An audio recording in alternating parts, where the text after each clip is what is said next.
بسم اللہ الرحمن الرحیم نحمدہ و نصلی علی رسول الکریم۔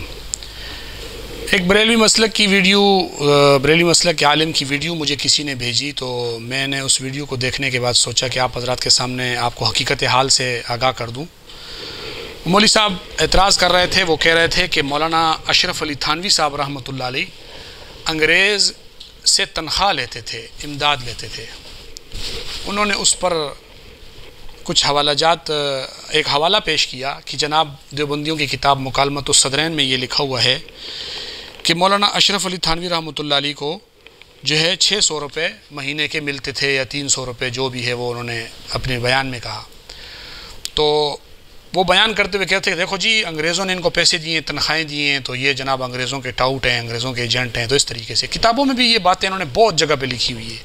میں یہاں حوالہ جات دوں تو شاید وہ بات بہت طویل ہو جائے، صرف یہ بتانا مقصود ہے کہ اس کی حقیقت کیا ہے۔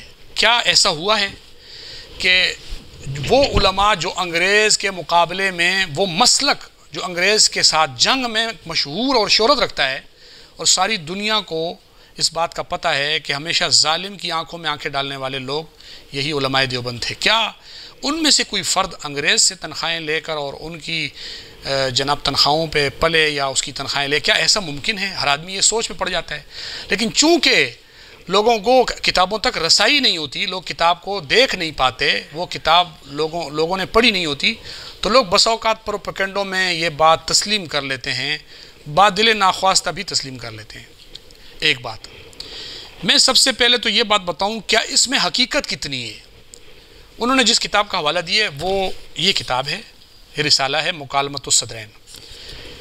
اس کا حوالہ دیے صفحہ نمبر 9 کا، کہ اس میں لکھا ہے کہ بعض لوگوں کو جو وہ پڑھتے ہیں کہ بعض لوگوں کو یہ کہتے ہوئے سنا گیا کہ ان کو 600 روپے ماہوار حکومت کی جانب سے دیے جاتے تھے۔ میں اس کا جواب دینے کے لیے ایسے لوگوں کو پہلے نمبر پہ تو میں آپ کو یہ بات بتاؤں کہ الحمدللہ علماء دیوبند پہ اعتراض کرنے والے سارے وہ لوگ ہیں کہ جن کا کردار ہی یہ رہا ہے کہ وہ صرف الزام لگاتے ہیں، ان کو پتہ ہی نہیں ہوتا، پتہ ہوتا ہے یا جان بوجھ کے عوام کی آنکھوں میں دھول جھونک کر دائیں بائیں سے عبارتیں کاٹ کر سیاق و سباق ہٹا کے لوگوں کے آگے دھول جھونکتے ہیں۔ اور مجھے امید ہے کہ انشاءاللہ جب آپ ویڈیو دیکھیں گے تو آپ کو پتہ چلے گا کہ اس عبارت کی پس منظر کیا ہے، اس عبارت کا، اور اس کی حقیقت کیا ہے۔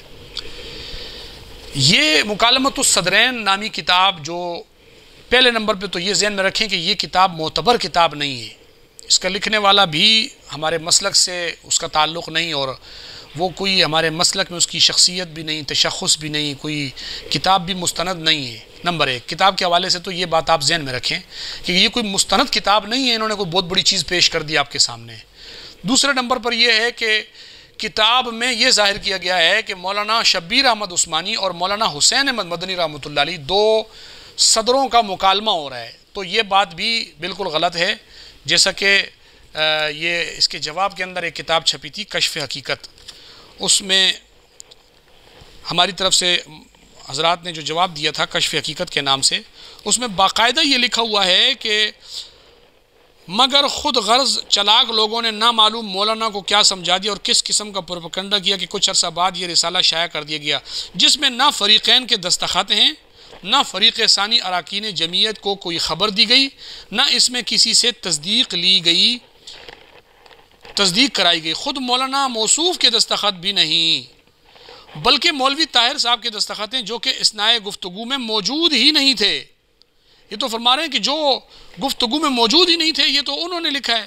اور یہ صفحہ نمبر اس کتاب میں صفحہ نمبر 8 پر ہے، کشف حقیقت میں صفحہ نمبر 9 پر ہے کہ مکالمہ مذکورہ مولوی طاہر صاحب ہی کا اثر خامہ اور ان ہی کے فہم و خیالات کا نتیجہ ہے، اور ہماری باہمی گفتگو کو صرف ان خیالات افکار کا ہیلہ بنایا گیا ہے، اس لیے حقیقت سے دور کذب اور افتراء کا مجموعہ ہے۔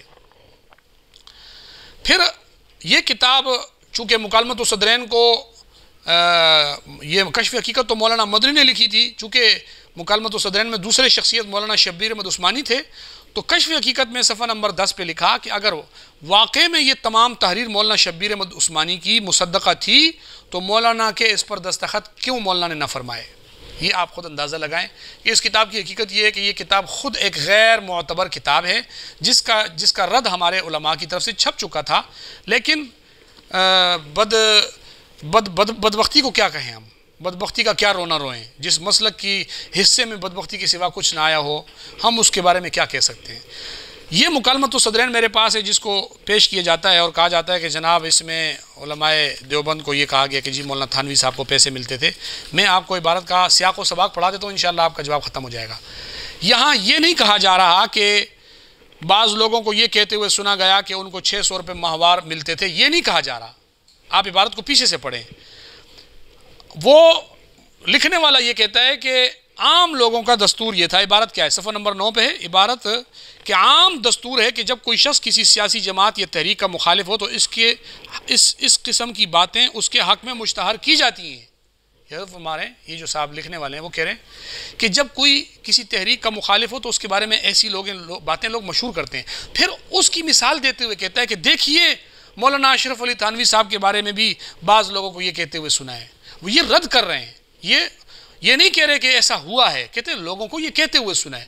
اچھا، لوگوں نے کہا تو آپ رد کرتے ہوئے اس عبارت کو کسی نے اپنی کتاب میں نقل کر دیا، آپ نے اس کو اٹھا کے ان کے سر پہ تھوپ دیا۔ عجیب حیران کن بات ہے۔ میں اس کا جواب دیتے ہوئے آپ کو یہ بتا دوں کہ خود مولانا شبیر احمد عثمانی صاحب رحمۃ اللہ علیہ، خود مولانا اشرف علی تھانوی صاحب رحمۃ اللہ علیہ کی یہ میرے پاس ملفوظات حکیم الامت ہے، اس کی جلد نمبر 4 میرے پاس موجود ہے۔ آپ اس جلد نمبر 4 کو دیکھیں، اس کے اندر بھی باقاعدہ کہا گیا، مولانا فرماتے ہیں کہ میں تو سب کو دل سے معاف کر چکا ہوں، صفحہ نمبر 151، میں تو سب کو دل سے معاف کر چکا ہوں۔ جن لوگوں نے ستایا، سب و شتم کیا، بہتان باندھے، ان سے خصوصیت کے تعلقات نہیں رکھ سکتا، عام مسلمانوں کا سا تعلق رہے گا۔ دل ملنا مشکل ہے۔ ایک بات ہو تو عرض کی جائے، قتل کی دھمکیاں الگ تھی، خانقاہ خالی کرانے پر زور دینے کے الگ منصوبے ہو رہے تھے، نماز پیچھے نہ پڑھنے کا اعلان الگ تھا، CID سے تنخواہ پانے کی شہرت الگ دی جا رہی تھی۔ اللہ کا لاکھ لاکھ شکر ہے مجھ کو کسی کے دروازے پر جانے کی ضرورت پیش نہیں آئی۔ حضرت نے اس کا رد کر دیا کہ CID پر کی طرف سے تنخواہ لینے کے مجھ پر الزامات لگائے گئے اور مجھے ان چیزوں کی قطعاً ضرورت بالکل بھی مجھے ضرورت نہیں تھی۔ اچھا، یہ دوسرے میرے پاس ملفوظات حکیم الامت کی میرے پاس جلد ہے، جلد نمبر 1۔ اس جلد نمبر 1 کے صفحہ نمبر 204 پہ تو بالکل واضح عبارت ہے۔ عنوان ہے تحریک خلافت میں حضرت پر بہتان، ملفوظ نمبر 296۔ ایک سلسلہ گفتگو میں فرمایا کہ بعض احمقوں نے زمانہ تحریک خلافت میں مجھ پر یہ بہتان باندھا کہ اس کو گورنمنٹ سے 300 روپے تنخواہ ملتی ہے۔ ایک شخص نے بڑا معقول جواب دیا، اس سے تو یہ معلوم ہو گیا کہ گورنمنٹ سے خوف زدہ تو نہیں، ورنہ گورنمنٹ دباؤ سے کام لیتی اور تنخواہ نہ دیتی، لیکن اس سے طمع معلوم ہوتی ہے۔ اب طمع کی جب یہ حالت ہے تو تم 300 زائد دے دیا کرو، جب تو تمہارے ساتھ ہو جائیں گے، ورنہ حقانیت معلوم ہو جائے گی۔ حضرت نے منہ توڑ جواب دیا، اس کو کہا جاتا ہے منہ توڑ جواب۔ حضرت فرماتے ہیں کہ مجھ پر جب کسی نے الزام لگایا تو جواب دینے والے نے اس کو کہا کہ دیکھو، آپ جو کہہ رہے ہو کہ مولانا پیسے لیتے ہیں انگریز سے، تو اس سے پتہ چلا کہ مولانا کو کوئی لالچ ہے، انگریز کا خوف نہیں ہے۔ کیوں کہ اگر انگریز کا خوف ہوتا تو انگریز اپنے دباؤ سے خوف دلا کر مولانا کو رام کر لیتا، مولانا کو جھکا دیتا، مولانا کو ڈرا دیتا اور اپنی مخالفت نہ کرنے دیتا۔ لیکن تنخواہ دیتا ہے، پیسے دے کر مولانا کو اپنے مخالف کر رہا ہے، تو اس کا مطلب یہ ہوا کہ مولانا سے وہ خائف ہے اور مولانا میں یہ لالچ اور طمع ہے۔ تو جب اب یہ ثابت ہوا کہ مولانا میں لالچ اور طمع ہے، تو اس آدمی نے جواب دیتے ہوئے کہا کہ آپ مولانا تھانوی صاحب کی اس لالچ اور طمع کو آزمانے کے لیے ذرا 300 روپے اس سے اوپر دے کر دیکھو۔ 600 روپے آپ کہتے ہو ملتے ہیں، 300 ملا لو، 900 روپے دے کر ذرا دیکھو، اگر مولانا آپ کی طرف ہو گئے تو ٹھیک، ورنہ یہ الزام مولانا پر غلط ہوگا اور حقانیت معلوم ہو جائے گی۔ یہ عبارت کا اصل مطلب ہے۔ اب آپ حیران ہوں گے کہ عبارت کہاں تھی؟ کہیں کی اینٹ کہیں کا روڑا، بھانمتی نے کنبا جوڑا، کہاں کی بات اٹھا کے کہاں ملا دیے، جبکہ مولانا تھانوی رحمۃ اللہ علیہ اس بات کو سختی سے رد فرما رہے ہیں۔ یہ تو ہو گیا میں نے آپ کے سامنے جو عبارت پیش کی۔ یہی بات حضرت مولانا اشرف علی تھانوی اور تحریک آزادی، یہ کتاب ہے پروفیسر احمد سعید کی، اس میں بھی صفحہ نمبر 54 پہ یہی لکھا ہے کہ اس کا مطلب تو ہے کہ اگر میں 600 روپے گورنمنٹ سے پاتا ہوں تو طمع ہے، خوف نہیں۔ اگر طمع کی یہ حالت ہے تو تم 900 روپے دے کر اپنا موافق کر لو، اگر قبول کر لو تو صحیح، وگرنہ غلط۔ حضرت خود فرما رہے ہیں کہ میں تو ظاہر ہے کہ پیسے لالچ کی بنیاد پہ لیتا ہوں نا، اگر لالچ کی بنیاد پہ لیتا ہوں تو آپ زیادہ لالچ دے کے دکھا دو، اگر مجھ میں لالچ ہوئی تو میں بات مان جاؤں گا، اور اگر میں نے نہ لیا تو پھر آپ کا الزام غلط ہے۔ یہ حضرت فرما رہے ہیں۔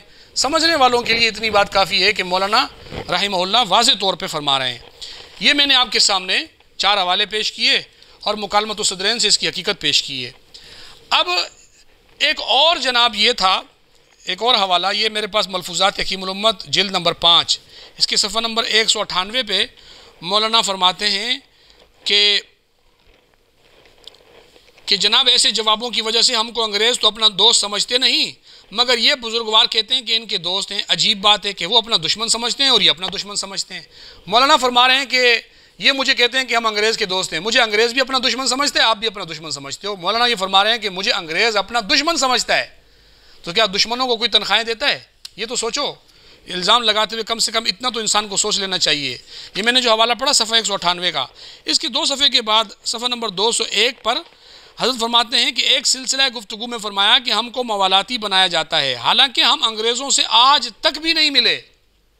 فرماتے ہیں مجھ پر یہ الزام لگایا جا رہا ہے کہ جی میں موالاتی ہوں، یعنی انگریزوں سے تعلقات بنانے والا ہوں، میں آج تک انگریزوں سے نہیں ملا۔ یہ الزام محض الزام کے سوا اور کچھ بھی نہیں ہے۔ حضرت نے اس بات کا بھی رد کر دیا۔ میں ابھی ایک دن پہلے ایک ویڈیو دیکھ رہا تھا، ایک صاحب ویڈیو میں کہہ رہے تھے کہ جناب دیکھو جی مولانا تھانوی نے کہا کہ انگریز ہماری راحت کا خیال رکھتا ہے، تو راحت کا خیال کون رکھتا ہے؟ جو اس کا دوست ہوتا ہے۔